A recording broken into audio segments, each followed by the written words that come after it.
Carl, it's been a long time since I saw you or spoke to you. I've been processing a lot of shit lately.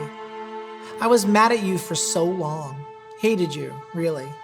For walking out on me, for making me feel like trash, for leaving me alone with my broken mother without any real reason or answers as to why, leaving me to clean up your mess and be punished for your mistakes. You have never really been my father, but that's okay. I was never really your son. I am linking a video to this note, which I'm not even sure you'll see, but this is the only way I know how to contact you. You will see by the name on this message and in the video, I am a woman.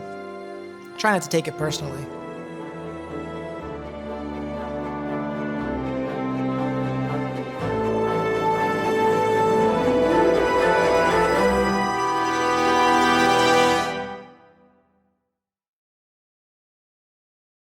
My name is Gwendolyn DeRosa, and I'm Felicia's wife. When I tell stories about the past, pre-transition, I'm going to use Felicia's name and her pronouns, but that was not what she looked like or the pronouns she used when I met her. She looked totally different. How Felicia identified, I didn't know that there was anything else going on there besides I thought that she was a guy who liked girls. So, yeah. I didn't know that I hadn't been assigned female at birth until I was outside with my neighborhood friends, and their littlest sister came up and, she's playing with her skirt, and at one point she pulls everything over her head. It's like her whole business was there, and I was like, that's different. It's not the same thing. And I remember asking my mom why she was built different. And she said, well, she's a girl and you're a boy. And I'm like, no, I'm not. I look back in those old photos. I don't see a little boy in any of those pictures. So I was born, technically I was born in West Islip, New York. That was where the hospital was. But my mom and dad lived in a modest little house in Ronkonkoma. My mother really wanted to be a mother. She had told me that she had had something ridiculous like 8 miscarriages trying to have a kid, and I was the one that survived. So go me. The culmination of losing her father, of having had so many miscarriages, and me being quite the handful, her divorce, and us being dirt-ass poor, all contributed to her just being a garbage mother to me. I grew up in Westerville until I was about 11 years old. And my dad grew up in Westerville also, and my grandfather grew up in Westerville. So I have some history there. My mom was pretty country, central Ohio. So both of my parents are pretty blue collar. My dad probably has a lot of undiagnosed mental illness. He was very controlling, kept us in a little bubble. We did not have a TV until I was in middle school. So he controlled all the information that we got, and pretty much our only social life was church. I have 2 younger brothers, and I took being a big sister really, really seriously. I tell people that I have compulsive mother syndrome. I want to take care of everybody all the time. So as a little kid, I was a prop that got used for conversation and arguments between my mother and father. I have a very clear memory of, at one point, my father standing up and asking if he could pay more to not get custody of me.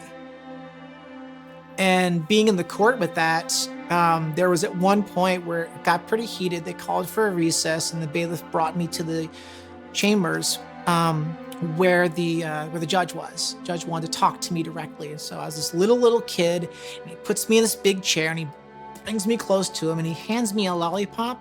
And I'll never forget, it was a root beer Dum Dum. He was calm, he was quiet. He got down to my level, looked me in the eye, and had a conversation with me. And he told me, he's like, I can't decide what to do here. And I said, stay with my mom. And that's how that worked out. My mom got full custody. As I got older, I mean, after my parents got divorced, I was probably, I guess by then 5 or 6.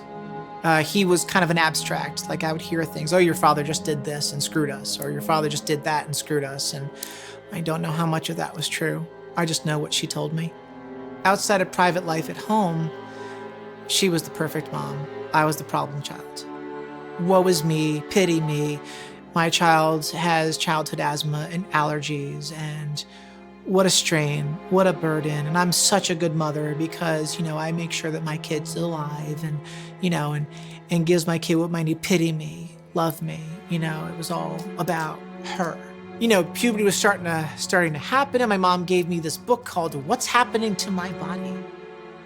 And the first half of it was what happened to boys, and if you took the book and you flipped it this way and opened it up as what was happening to girls. So obviously the first thing I did was flip it over. Okay, what can I expect to happen to my body? And I talked about like the breast development and the widening of the hips and the redistribution of body fat and all that stuff, and that was really, really exciting. But I was a very naive person, but not a stupid person, and it dawned on me that as much as this is what I wanted to happen, it's probably not going to happen, because when I looked through the side that was for boys, I recognized my naked self in the illustration work. And then when I saw what was to come, it filled me with such panic and such dread. My mom was really into us being Catholic, so I had been an altar server from like age 9. Church for me was very weird. It wasn't a spiritual place. It was my weekend job. So I dove deeper into my faith and tried to pray the girl away. And I kept praying. Like my main prayer was either take this, like fix me, either make it so that I am the way everyone thinks I am, or change my body and make the way that I know myself to be. But I can't live in this in between. This is hell. And I was mad at God even then for putting a girl's heart and soul into a boy's body. That just seems fucked up and mean. That was the only way I thought of it. Fucked up and mean. I started reading about people that had, and there was not the terminology we have now, but that were born in the wrong body and felt that they were a different gender. And words like felt and wrong were very heavily used in the language. It was a mental illness, and you were potentially a pervert or a sexual deviant, or just someone who was very mentally ill, who would need lots and lots of therapy and drugs. The only cure was some form of surgery if that person could not be remedied through medication and extensive therapy. I learned that when I was 12, and I didn't know what to do with it. Growing up, no one, besides don't have sex before you get married, no one said anything else about anything, really. Like, just no one should have sex before they get married. And of course, that's assumed that everyone just wants to marry someone of the opposite gender. There are two genders, you marry the opposite gender, everyone's like that, the end, right? Really simplistic. I kind of mentioned that my dad controlled our life. But he also taught us to have critical thinking skills, which I think backfired on him. So that's kind of where I was like, wait, no. So I really started being a feminist when I was like 12 or 13. When I was 12, I had a dopey little sundress. I think I stole it from one of my cousins, to be honest, because everything I had was hand-me-downs. It was hand-me-downs from all of the older male cousins and all of my uncles, but they had this one thing. So I had these little blue jellies, and I had this sundress. And I remember I took real care. I painted all of my nails, and I did the best but simple makeup that I could do. And then I fluffed out my hair, which was already kind of like shoulder length, and tried to do a little bit of back combing to kind of like, make it kind of a thing. And just remember, it felt the most normal and natural thing in the world to do. I was playing a little bit of dress up, but I wanted to look like the rest of my friends. And I'm twirling around the mirror, and my mother, who was supposed to be at work, comes in and opens up my door as I'm twirling. And oh, that was bad.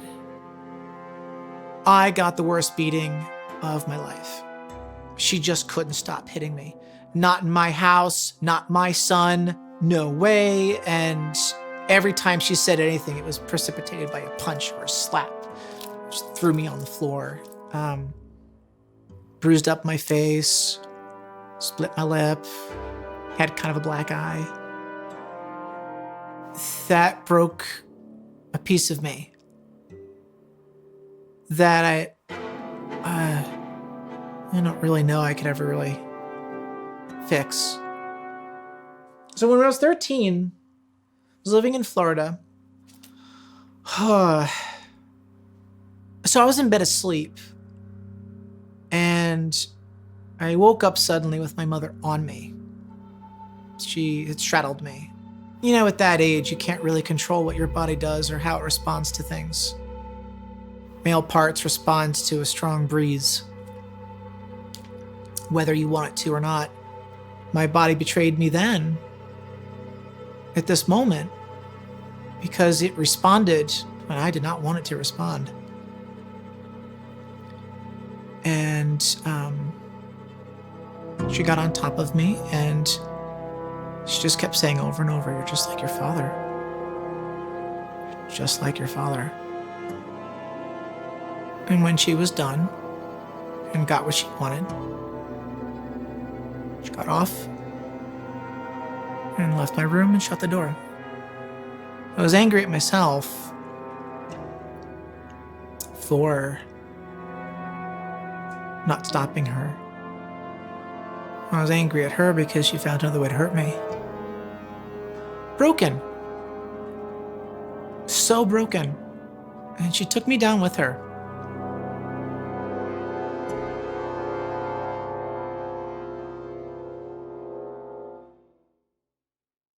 So going into high school felt like it was going to be something of a freedom for me. My best friend in high school was Tom. We would hang out during lunch, and we would try to break down the math and science of time travel movies. And I was like, okay, well, this makes sense in a loopy universe. Well, this makes sense in a linear universe. Well, this couldn't happen because it would create a paradox. And this was a good time for me. So my friend Tom and I started a club. It was the Motion Picture Club. And I did the logo, and then we made t-shirts. And we started making these stupid films, these stupid short films. Dude, but where are we going to obtain the finances for such a venture? When we win a talent contest this Friday. What? What talent contest? Dude, you mean I didn't tell you? Dude, I signed us up for this talent contest. Well, actually it's resisted, it's like musicians only, but like, it's going to be great. All the record producers are going to be there. Dude, stop me if I'm out of line. We're missing something. What? Talent! I was the comic relief. That was my default. Oh, God, who left a spoon in here, for God's sakes? Every time it's the same old...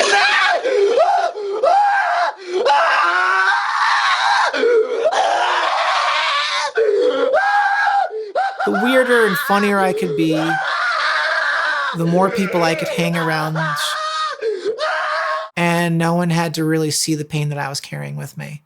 I had a padlock on the inside of my bedroom door to keep out the hurt and to keep out the physical people in my life that I needed a break from time to time. There was a constant war zone at home, there was a constant war zone in my life, and there was a constant war zone within myself.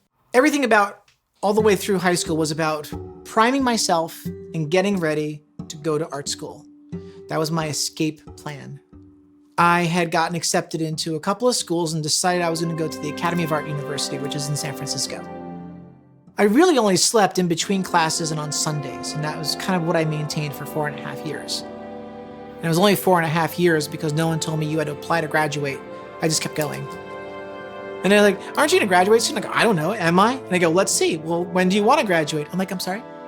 Success in my family was basically loving God, reading the Bible, being good to people. I really wanted to do something with my life, and I really wanted to help people, but had no idea what that really meant. And so I decided to go to the school that my dad went to, which was Oral Roberts University. And I tell people that after you've done 4 years at a really, really conservative school, the people that you went through that experience with, it's kind of like you went through war together. It was there, in the belt buckle of the Bible Belt, that I began to unpack my faith. I was and still am a Christ follower. I knew in my heart that God was love, and I knew this deeply. And so I began to face the prejudice, the hypocrisy, and arrogance in my Christian community, which included my university and my church. What I knew to be true and what I saw in those that were in Christian leadership did not fit together. So at ORU, one of my very best friends I was in love with, he moved to San Francisco, so I decided to follow him to San Francisco. I visited him, and I fell in love with the city. I was like, this city is amazing. I want to live here. And then he came out to me. This has happened a lot in my life. And so I got a job in San Francisco. I had been working as a pharmacy technician all through college. Even though I wanted to work in a cool bookstore in San Francisco, every single bookstore told me, that's crazy, bookstores are dying. No one's going to hire you. I had never thought about what I was going to do after college. My whole life, especially my teen life, was go to art school. That was my life goal. When I went to art school and when I graduated, I'm like, what now? So I had a complete breakdown because all the things that I had been using to distract myself from all the things that were upsetting me and all the hurt in my life and everything else just bubbled back up. I started seeing a therapist, and after a couple of sessions, the therapist is like, wow, you're dealing with some stuff here. You've got very bad PTSD. You are a rapid cycling bipolar 1. You've got a little OCD in there, but you've got some bad gender dysphoria. I had never heard that expression before. And it was not comforting because it was still something's wrong with me that has to be fixed. He put me on some basic meds to help with the bipolar because when you're rapid cycling, in the same day, you can go from extremely manic to extremely depressed in the same 24 hours. At least that was my experience. Other people may have different experiences. So he's putting me on medication for that, and he put me on estrogen for my gender dysphoria. It didn't feel safe. It didn't feel very healthy, and it didn't feel like there was a real support. I took myself off of estrogen and the treatment, and then not too long after, I took myself off of my meds for my bipolar and went to an outpatient clinic. I already had been deciding when I turned 30 I was going to kill myself because everything in my life was just a complete failure. I had failed at my transition attempt. I had failed at supporting myself in any real capacity. I had failed to launch my art career. I had failed at every relationship I had had at that point. I failed at everything. They talk a lot about people that attempt suicide as a cry for help. You want attention. What they don't talk about are those of us who aren't crying for help. We just want it to stop. And at that moment, have made peace with ourselves that, okay, this is as far as I'm going. You ask around, you talk to a few people, eventually you meet the person you need to meet, and I bought a gun off the street. It was a .38 special. It had tape on it and stuff had been sanded off, and I didn't care. I tried it out a couple of times, it worked fine, great. I had some bullets, fine. I just kept that with me. And I would look at it from time to time and go, not yet. Coming soon. I had this dramatic artistic plan. I was going to surround myself with all of my art. I wrote out my epitaph, a failed attempt. It's all I wanted to be on my headstone, a failed attempt. That's it. And I took the gun, I pulled it back, and it misfired. Immediately, the first thought in my head was, oh good, I fucked that up too.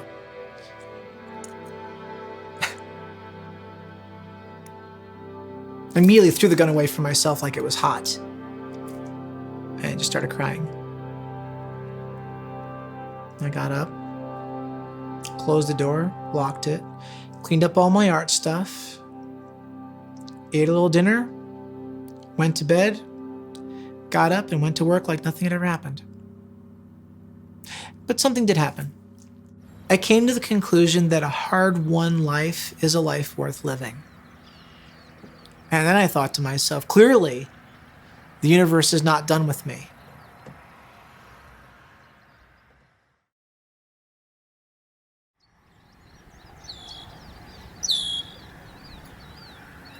So this is 6 days after I attempted suicide.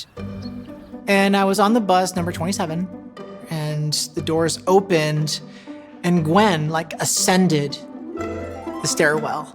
So I literally was in San Francisco for probably a month, maybe a little bit longer, maybe 2 months.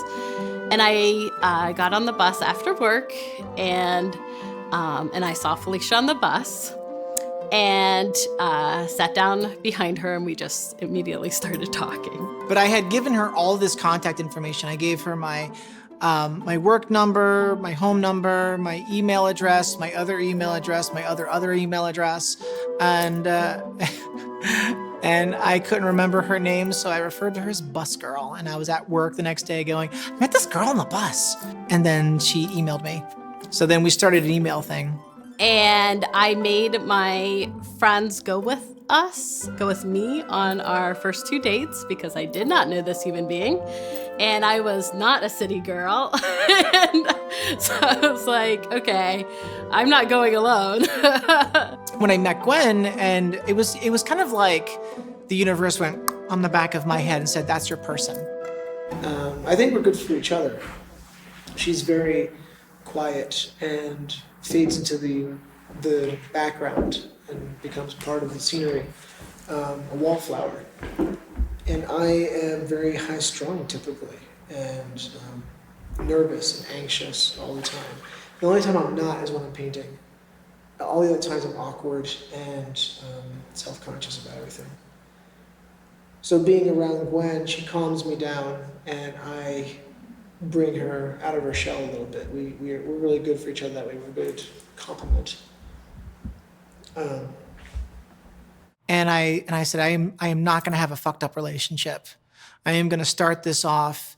I am going to be uncomfortably honest about all of the baggage that I have, all the shit that I've been dragging with me. Better to rip the Band-Aid off now than have it trickle out later. I told her that I attempted transition, that I was on hormones for a while, but I didn't feel it was right for me because it wasn't. I couldn't express the way that felt right because I didn't have money and I didn't have a support network. And it came out that way. And I think in a lot of ways I was trying to backpedal and I was trying to explain and I think I was trying to downplay it for more myself than for her. It wasn't something that stuck. I think at the time, neither of us really knew that this was going to be important in our journey. Given the life that I had prior to meeting her, I liked my solitude. I liked my quiet. Gwen is the first person in my life that I don't mind sharing space with. Having Gwen move in with me in the apartment in San Francisco was all about seeing if we could stand each other. Because it was a small apartment. If we can live in that small apartment, it was a junior 1-bedroom. If we can live in this small apartment together and still like each other, we're gonna probably be okay. We had been together not even a year. We had a disagreement on basically worldview and what we wanted out of life. I always wanted to have a home where everyone was welcome. I wanted it to be full of people all the time. I wanted to adopt a bunch of kids. And at that time, and Felicia was not her authentic self. So at that time, being around people was not an exciting idea for her. Having people like in her space and everything, not happy. And I was like, well, then we obviously want two different living arrangements, you know? And so we broke up for like 20 minutes. And then after that, we were like, that's ridiculous. We're going to figure this out. Like, we love each other. We want to be together. This is my person. And I don't ever want to feel that way that I felt when I thought that we were done. Well, it's cheesy, but she's my soulmate. We connect in a way that I've never connected with anybody before. And I would do absolutely anything for her. So she's always the first thought in my head. So I just got down on my knee and I asked her to marry me. No ring, no plan, like, you know, basically, I want to be with you for the rest of my life. So I stressed about everything. I stressed about, do I change my name? I stressed about, do I even believe in the institution of marriage? Like, you know, all of these things, whereas Felicia was really simple for her. She's like, I want to be with you forever. I don't care. We didn't know how to afford a wedding. It took us about 1.5 years after we got engaged to say, you know what, we're going to do it in Felicia's art studio. At the time, I had this great studio space that I was part of called Red Ink Studios. There were 2 galleries. There was California Modern, and then the back half was Red Ink Studios, and that was us. My best friend that I followed to San Francisco officiated our wedding. So it was super, it was us. It was really authentic, really small, like 30 people, very artistic. You know, I wrote down my own vows, and Gwen wrote down her vows. And one of the artists in the space, we commissioned her to do Gwen's dress. Gwen's mom came. I told my mother not to come, but she came anyway. I really didn't want her to come.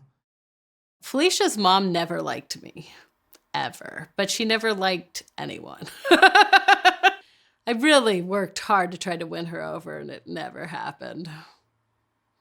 Felicia would probably say that the most important aspect of her identity is being an artist. Fairly soon after we moved in together, she was able to be a full-time artist. That is as entwined with who I am as the color of my eyes. It's just something that I do. I always have. I've been drawing and painting since I was 4. When I was 9, I decided quite seriously I wanted to be an artist. When I was 12, I decided I wanted to be a professional artist, and I had my first show. And I've been showing every year of my life, no less than 4 times a year since then. So I got 21 years of doing this under my belt.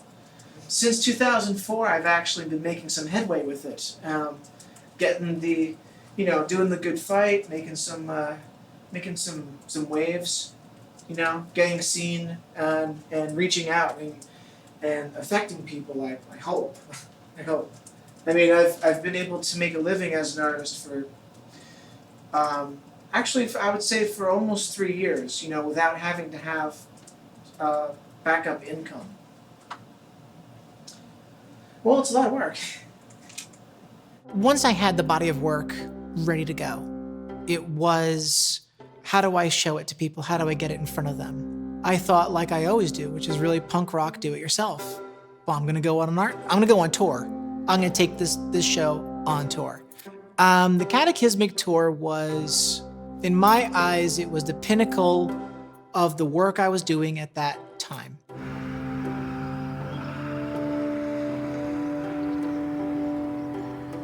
So we invested some money and got a crappy van that I got fixed up and running, like a first generation Dodge Caravan.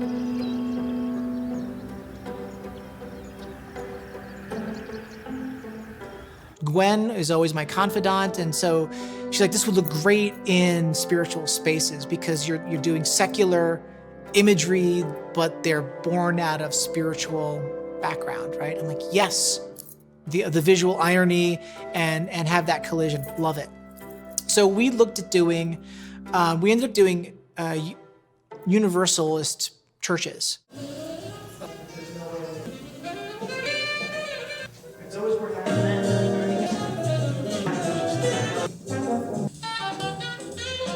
and we decided to do it as a road trip through the Bible Belt.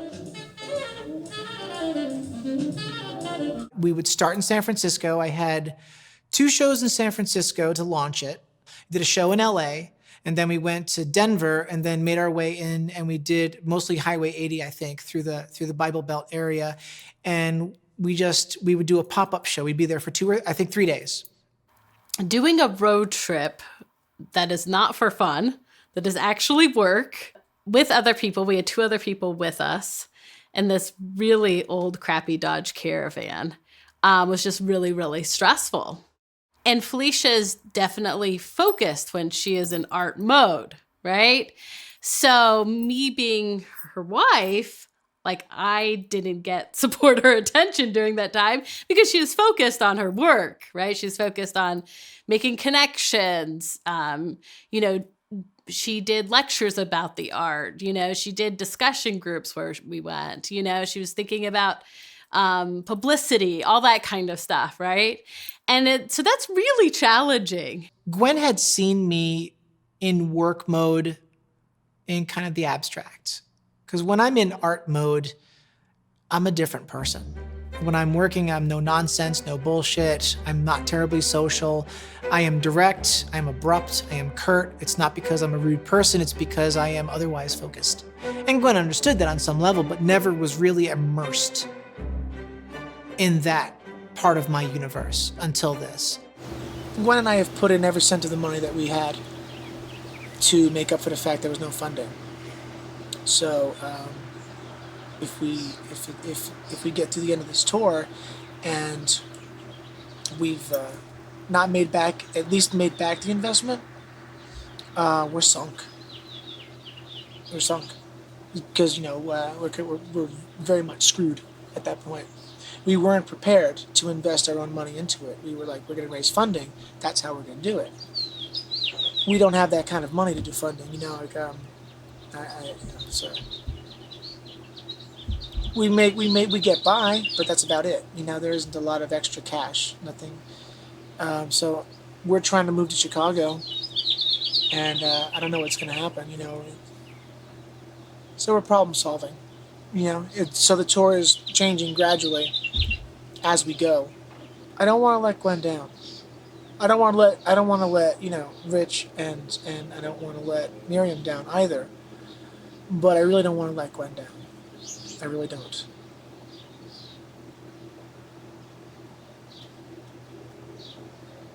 So I'm just I don't know. You know, I guess I'm one of those husbands. You know, everything I do is for my wife's praise. Yeah, it's to impress the wife, and I'm serious about that, actually. You know, if her and I weren't together, if we hadn't have met, I don't know if I would have even gotten motivated to do a tour. You know, I don't think I would have even gotten motivated to it. I wouldn't have gotten to this emotional or mental place where I would want to.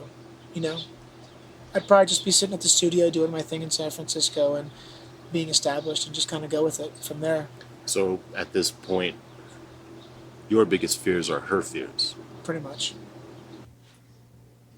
Hello. How are you doing? Okay. Are you sitting? Sit. Have a seat. Okay. Remember that very nice lady yesterday when in the discussion group they was talking about the Smithsonian? Her and her husband bought Lilith. Not Lilith. Lust. They bought Lust. I have a check in my pocket. Should we do the little happy dance together? You and your own moment? Okay. So we get to stop worrying. The tour continues. The tour continues. Absolutely. Undaunted. And if there's any divine intervention, it's definitely present right now. So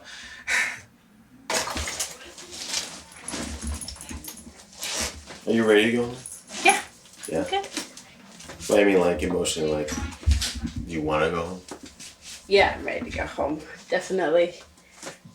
Been on the road for 3.5 weeks, and I'm tired of living out of a bag. Thought I could do the whole nomadic thing. I think I could have done it 4 years ago. I think the most surprising thing has actually been change of self-perception, you know, like I really thought that I had matured quite a bit, and then getting in these high stress situations definitely brought up all this other stuff that I thought that I had already dealt with, you know? So, yeah. So definitely my self-perception has changed, and yeah, I don't know. I guess high stress, things like that, you always find out a lot about yourself. Super glad we did it. I mean, amazing experiences. Just because things are hard doesn't mean you shouldn't do them. So I got a lot out of it, and I did the one thing I really wanted to do is I connected to people through my paintings, and they connected to me. It was one of the first times in my life I felt seen and heard in a true and real way. Right here, yeah. Where we are standing here right now, where it's happening, at the gallery, rock stars everywhere, people everywhere. We landed in Ohio, actually Westerville, Ohio, because by then that was it. We were broke, we were cashed out. And also everything we owned was stored in her brother's basement. So when we came to Ohio, we didn't know how long we were going to be here, but I really needed a career change. I had been a pharmacy tech for 13 years. I hated it. And so I decided that I would go back to school and get my master's. And I've always been really interested in language and culture. So I thought I'll teach English as a second or foreign language. Maybe I'll work with refugees and immigrants, like that would be amazing. And then Felicia's like, well, if you're going to go back to school, I'll go back to school too. Maybe that'll be really good. So she started her grad program at CCAD. I think she had been going for a semester when I went to CCAD, the Columbus College of Art and Design. And being in it was definitely boot camp. And I had to wrestle my ego. It was a long time since I was out of my undergrad. I was no longer a student. I had become the journeyman, and now I'm in the graduate program to go to that next level of being a master, right? This is like how I saw it. But I was being treated as though I just came out of undergrad and didn't know anything, and that frustrated and irritated me to no end. I'm like, I'm your equal. And to some of the faculty, I'm up here and you're down here, because I have a really big ego when it comes to my art that I have had to spend the majority of my life toning down and controlling. Like, I know what I feel, but it is not appropriate for outside of my head. I can call to mind like 5 artists that I know that are waiting fervently to be discovered, and no one gets discovered. You have to go out there and announce yourself and convince people that you exist. I was in the graduate rooms of CCAD doing my stuff because I never left there. I practically lived in my studio there trying to get things done. That I got a call from my cousin. It was like, I'm really sorry to hear what's going on with your mom. And I'm like, huh? What's going on with my mother? And apparently my mother had had a heart attack, like a massive heart attack, and was in the hospital. And she was on her way out. Her mom's in the hospital. She had a heart attack. They don't expect her to survive. You should probably call them. And a nurse picked up, and I introduced myself. Within 5 minutes of calling them, do you want us to pull the plug, or do you want us to keep her on the life support? I hadn't spoken to her in close to 7 years, maybe a little bit more, a little bit less. But in 7 years, I had not spoken to this woman, and now I'm the one that's got to decide if she lives or dies. What in the actual fuck? No one else in my family would make that decision. And I guess at the end of the day, it was kind of poetic. My mother, so many times in our life together, would say to me almost flippantly, I should just kill myself, and then all of this would just be over. And she said that so much. I remember one time in my early 20s, I'm like, well, then just get it the fuck done with and quit teasing me with it. So I said, she's in God's hands now. Go ahead and unplug her. And they did.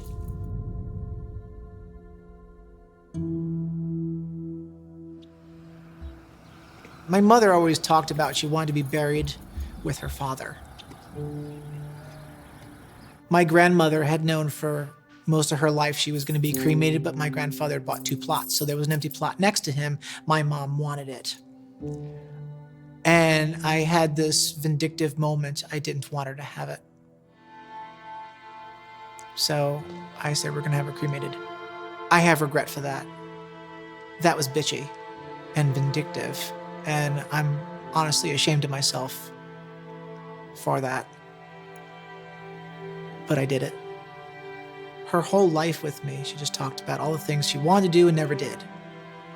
Regret, regret, regret, regret, regret. This is a woman consumed by regret and never, ever recovered from the loss of her father and never, ever recovered from my father. I saw her as a cautionary tale. I don't know why you're broken. I can guess, but it still doesn't justify the way you treat people. I hated you for a long time. To a point, I understand you. For that matter, I think I finally understand Carl. The sad part is that understanding only makes it more painful. I don't hate you anymore, Mom, but I don't love you either.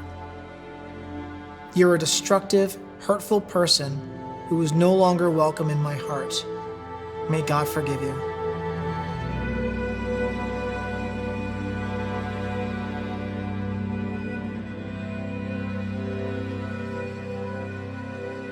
When my grandmother died, it took me almost 4 years after she died before it actually hit me, and I genuinely grieved.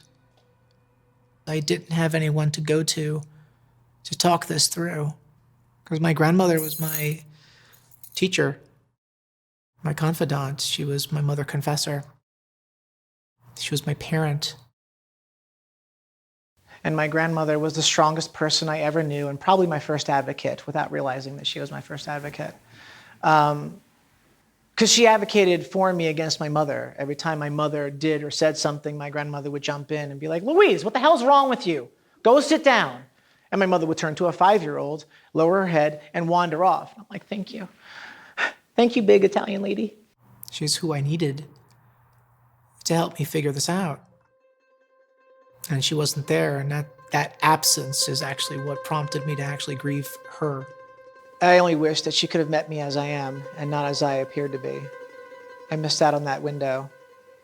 And just like my experiences with both of them, especially right after my mother died, it just got me thinking that I was not living authentically. I was living as some sort of composite life that was inflicted upon me. I was wearing a costume. I was playing a role, and it was time to stop. It was time to actually live my life.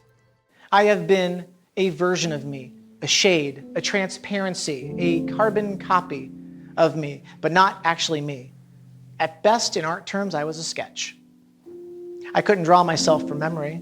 I make some of my students do that sometimes to prove a point about observation. Because you don't really know what you look like, do you? Until you really have to think about it. And then you get in that mirror and you think, well, who is this person really? Everything I was doing was through a buffer. I always told people that you have to be honest with your work. And I've always meant that. But I turned the lens on myself and realized that I wasn't being honest with my work because I wasn't being honest with myself. You know, and painting is the only thing that I've ever done where I don't feel awkward and I don't feel like a clumsy person and I don't feel like I have to be a certain way or dress a certain way. I can just be myself exclusively. It's the only time that I'm actually me. I fake it because I'd rather not be alone. And I started doing that work of going deeper into myself. A recurring dream I've been having since I was 9 and maybe only in the last year I kind of stopped, is where it's from the point of view of if you're the viewer and kind of going up a flight of stairs to an attic. The door swings open and you walk into a typical attic, and in front there's a window that's cut into quarters and just backlit. And there's a kid on the floor that's me at 4 or 5 years old, working on a puzzle, and it's all black with no edge pieces. And directly in front of this is a big wardrobe that goes from floor to ceiling that's cracked open a little bit, and there's puzzle pieces spilling out, and I walk in, and the kid version of me looks up at myself and goes, "About time," or some variant. That part changes a little bit. And as he says this, it starts crumbling into puzzle pieces that, as they hit the floor, start scuttling across as ants, and they go between the floorboards. And that's essentially the dream that I've been having constantly on a loop, ever since I was a little kid. If you can kind of imagine me inadvertently moving stuff around, I kicked over a box that had 12-year-old Felicia in it, and she got out. And suddenly I was faced with the reality of how very deeply in denial I had been about this struggle. I cook, I'm artistic, stylish, and I'm straight. Ha ha.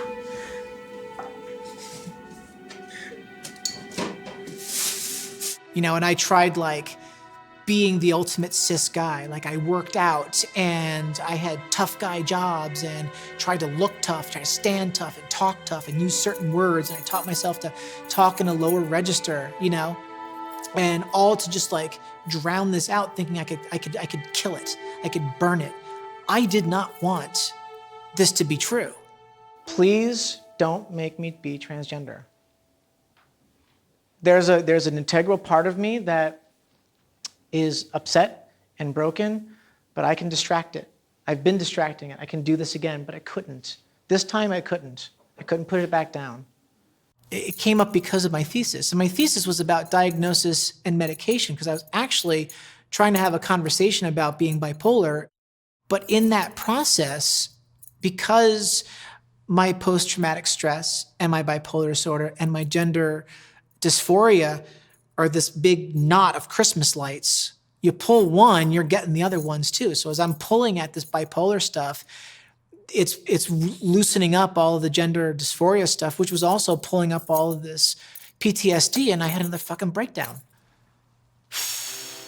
Coming out to Gwen was the hardest thing I have ever done in my life, because I had to come out to myself first. I saw losing Gwen, losing my family, losing my friends, losing my job, not being able to get another job, not being accepted in society, maybe not being able to have an apartment anymore. And I'm like, what's gonna happen? I'm gonna end up dead on the street. All I kept seeing was I was spiraling into these worst case scenarios, because I was never able to say it out loud, because as soon as I said, because I knew, as soon as I say this out loud, it's real. And there's no unsaying it. She had to pull it out of me, to be honest. The conversations of her coming out it was not a one thing. It was not like, hey, Gwen, I'm transgender. I want to transition. These are my pronouns. It was like, I think I might like wearing feminine clothes sometimes. I think I might enjoy wearing makeup a little bit. I think I might like cross-dressing. It was really slow little steps. It was not like a one conversation. It was lots and lots of conversations over a while. And then it just came out in just a flood. Just all came out. And, then we revisited my first attempt at transition. And, I think she spent a lot of time thinking I was cheating on her, or I was having, extramarital explorations. And really, I was just fighting myself. I compare it to having been trapped in an abusive relationship for years and years and years. You know it's abusive, you know it's unhealthy, you don't really want to be there, but the fear of the unknown keeps you put, because it's the devil that you know. And so I stayed there my whole life, afraid to take a chance on myself, because I was afraid of failing again. because I see myself failing quite a bit in my life. And I was afraid of failing at something like this because I didn't think I would be able to take it, and there might be like another suicide if I hadn't let myself have this. This is new ground for me. This is completely new territory for me, which is why I'm so on edge. I have this phoenix in my arm because I remind myself that, I'm constantly reinventing myself. I'm constantly reinventing what I use to define myself. It's sort of my totem. Came out to Gwen around graduation time. So it may be like March, April, May, something like that of 2014. And there was like, let's try this out in different ways and see how it feels. And then 2015, I was expressing as myself more often than not, except when we were around family and for sometimes publicly and when I was at school. It was like a part-time thing that I was doing. But then when it was getting towards 2016, I'm like, I can't do that anymore. It hurts. I have to just be myself all the time now. Felicia was really trying to figure out, like, what did she want to look like as a woman? It was super, super glam. Even like how she interacted with others, the way she talked, everything. I was like, oh girl, like. So I was just like, okay, feminism 101. Women look like whatever. Like, there are lots of different ways that a woman can look, right? There are lots of different ways that a woman can talk or interact with others. There's not one thing. So like, be yourself, whatever that is. And she is absolutely 100%. But there was that transition time of like, she was trying to figure out who am I? And at the same time, I'm trying to figure out, what does this mean for me? I basically had decided that I did not want to make any decision out of fear. So fear over change in our relationship, fear over change in the way people viewed us. We decided to sit down with my family, have some meetings, talk it through, right? And one of my brothers, the one that has kids, basically that was like, we got an email, you're never seeing us or our kids again. And that was heart-wrenching. Christianity says that all people are made in the image of God. Like, every single person. You all know my wife, Felicia. We have been together for 17 years. And I tell her every day, I love you, Felicia. These are very nice words. But I also need to show her that I love her. In the Bible, we read the words, "For God so loved the world." But God didn't just say God loved us. God showed us. How can you believe that and be an asshole? Like, I don't see how you can. And it was hard for me, but I was determined to get it right.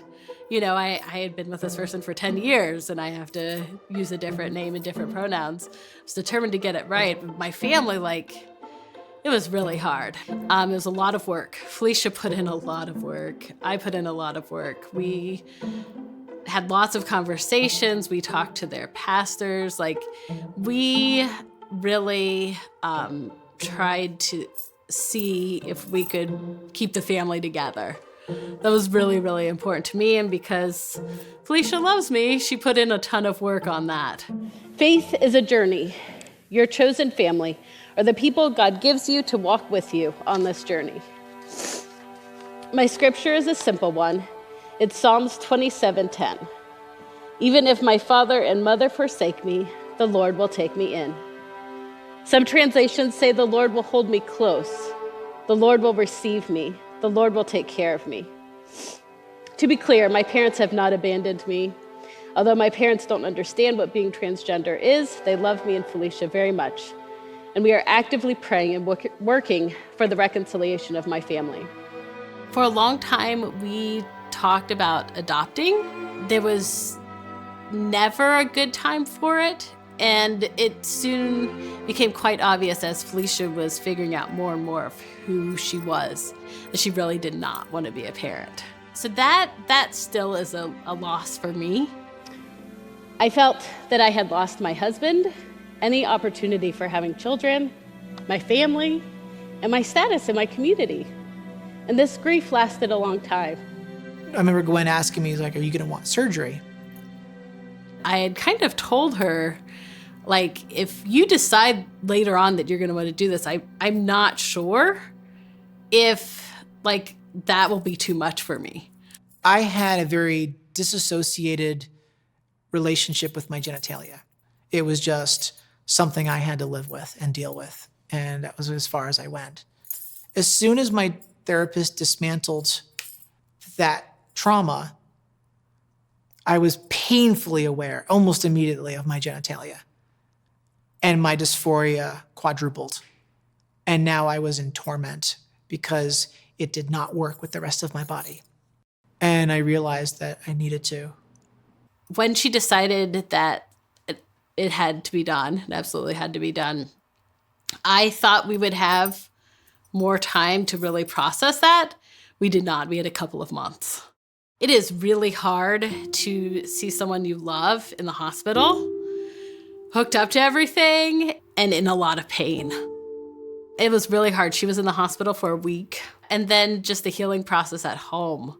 You know, she really could not do much for a long time. It took a really long time. When I got home, it was a week later, I was allowed to shower and clean. And I got out of the shower and I got in front of the full-length mirror and I'm toweling off and I saw my body head to foot naked for the first time post-surgery. And even though I was swollen and bruised everywhere, I only saw my body and not his since I was 12 and put on that sundress and twirled around in the mirror in my bedroom.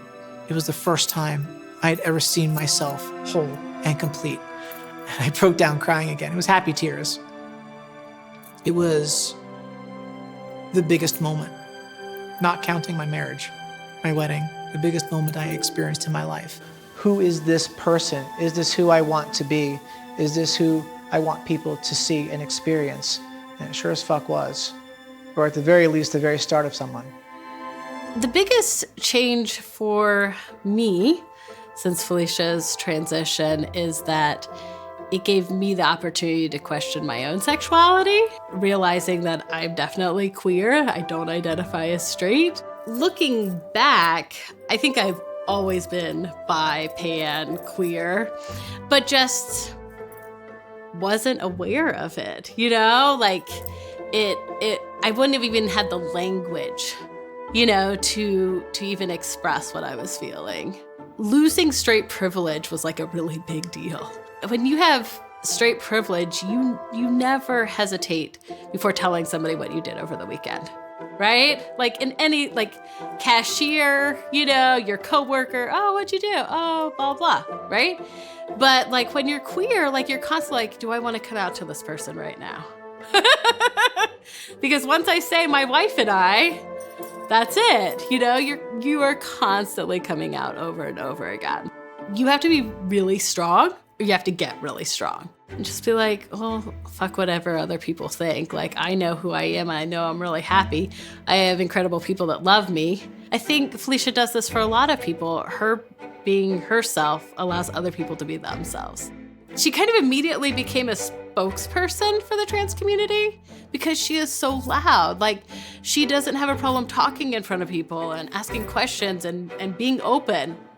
Hello, my darling siblings. How are you today? We are at a crucial time in our history. We are out and visible more than we have ever been as trans people, especially in the last 20 years. Every year, hundreds of us die, and the rest of us are left behind to carry on. And we have to continue the fight and march ever forward to clear the way for the next generation of trans people, of queer people, until one day we don't need these demonstrations and there isn't a death toll. Felicia is my best friend and the love of my life. You know, she's the person that I want to be with when I'm not feeling well. You know, when I need someone to just take care of me. She's the person that I want to travel with and have new experiences with. we still have things to talk about, which is crazy because we've been together for almost 18 years. Because we worked so hard to have a good relationship before, we had that foundation of communication. We have so much fun together. Like, there's so much joy in our life. We are far better together than we are apart. And we've known that ever since those horrible 20 minutes walking back from the park to the apartment in San Francisco. She is home. You know, the way that I grew up, I didn't know what home was. Home was wherever my stuff was. I've had 59 residences in my life. I never knew what home was. Gwen and I made a home together, and wherever Gwen is, I'm home. That's what Gwen is to me. Who knows what'll happen in the long run? I really feel that things happen for a reason, and you never know what kind of things you've done that'll change the course of your future, or what things will happen because of it. So I think that when we have really rigid views of how our life is going to be, or what kind of life we want, we can limit ourselves from experiences that are actually really good and healthy for us and help us to grow.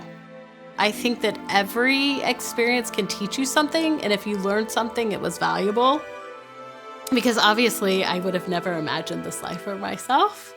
I would have had no idea. I wouldn't have even been able to conceive of it, right? And yet, it is incredibly joyful. I feel like the life I have now, the worldview, the community I'm in, is really valuable. It's really important. I'm glad I went through this journey.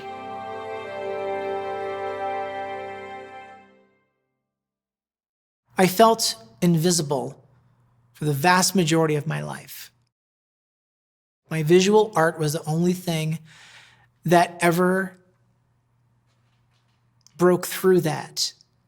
Ultimately, any artist, including and especially myself, wants to leave something behind that says I was here.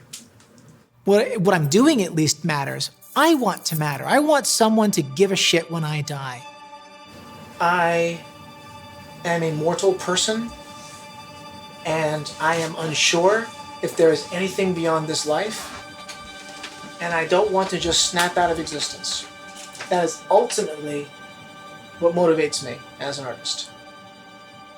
That something of me continues after I die. When I'm gone, my work will still be here. But it's becoming more and more about the love I leave behind that matters. I want to be the person that I needed when I was a kid. That gives me purpose. And I just want to do it through art and education. And I want to do it by standing shoulder to shoulder with other people who feel othered and marginalized.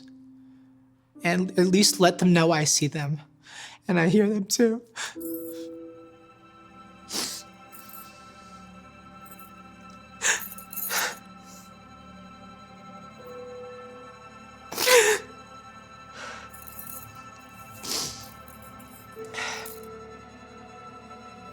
No one should go through their life feeling worthless. Everyone has value.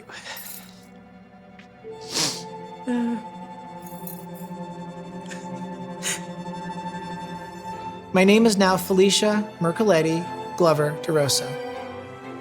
I kept my last name because it's mine, not yours. I owned it and made it something I could be proud of. I'm happy, finally, healed in so many ways. For your sake, I hope that you have found your own happiness too. Be well and live with a clear conscience. In peace, Felicia.